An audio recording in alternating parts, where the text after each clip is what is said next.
બાપુ માતા જ દીકરી તારા સુધી બનાવવાની છે. આઈડિયા હું આપું કેવી રીતે થાય છે.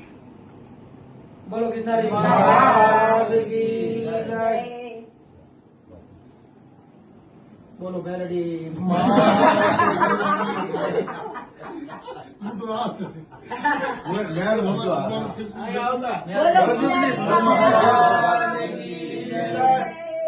મહાકાલેશ્વર ભગવાન રામાશંકર ગીરી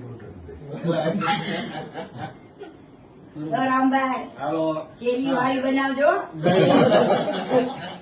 રામભાઈ કોઈ ટેન્શન બતાવી કે આપણે બે ચેલી છે.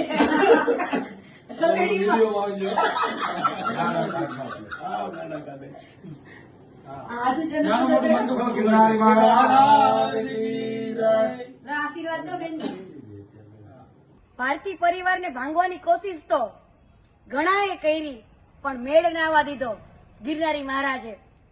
જય ગિરનારી મહારાજ. જય ગિરનારી મહારાજ.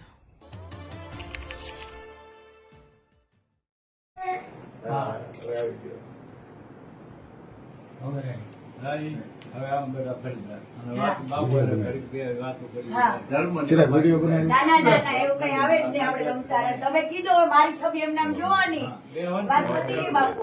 આને કેવું તો 2 મિનિટ બે ઉભો રહે કા ઉભો રહે બાપુ માતા જ દીકરી તારા સુધી બનાવવાની છે. આઈડિયા હું આપું કેવી રીતે થાય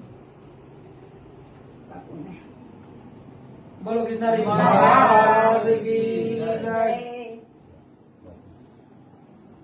બોલો મેલડી હું તો આ છે.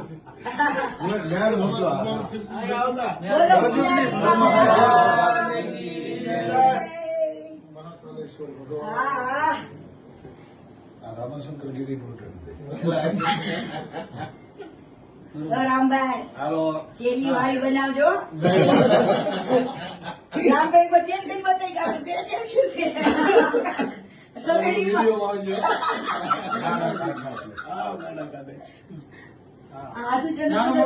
ગિરનારી મહારાજ કી જય. આશીર્વાદ દો બેન.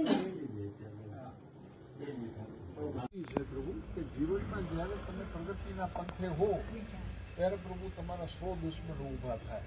બરાબર. પણ એક ચીજ છે કે સત્યના રસ્તે આપણે હાલતા હોઈએ એની અંદર કોઈ પ્રભુ કોઈ રોકી શકવાનું નથી. પ્રભુ ભગવાન રામને નથી મૂક્યા, કૃષ્ણને નથી મૂક્યા, બધાને પ્રભુ એના ઉપર પ્રહારો થાય જ છે. તો પ્રભુ આપણે શું, આપણે બ્રાહ્મણ પ્રાણી કહેવાય. ગેરસમજ દૂર થઈ ગઈ. ગેરસમજ અને એક ગેરસમજ સિવાય કાંઈ હતું નહીં વિષય. કોઈ વિષય નહોતો. ગેરસમજ એક ઊભી કરી દીધી અને વિટમણાઓ એવી લાવી દીધી. એ વિટમણાઓને ભગવાન દત્ત મહારાજે અને દેવાધિદેવ ભવનાથ દાદાએ થઈ ગયા ને ટૂંકમાં. ભલે આજે ઘણા કીએ ને બાપુ બેટા બ્રેક લીધો. હવે ભારતી પરિવારને ભાંગવાની કોશિશ તો ઘણાએ કરી પણ મેળ ના આવવા દીધો ગિરનારી મહારાજે. જય ગિરનારી મહારાજ. જય ગિરનારી મહારાજ.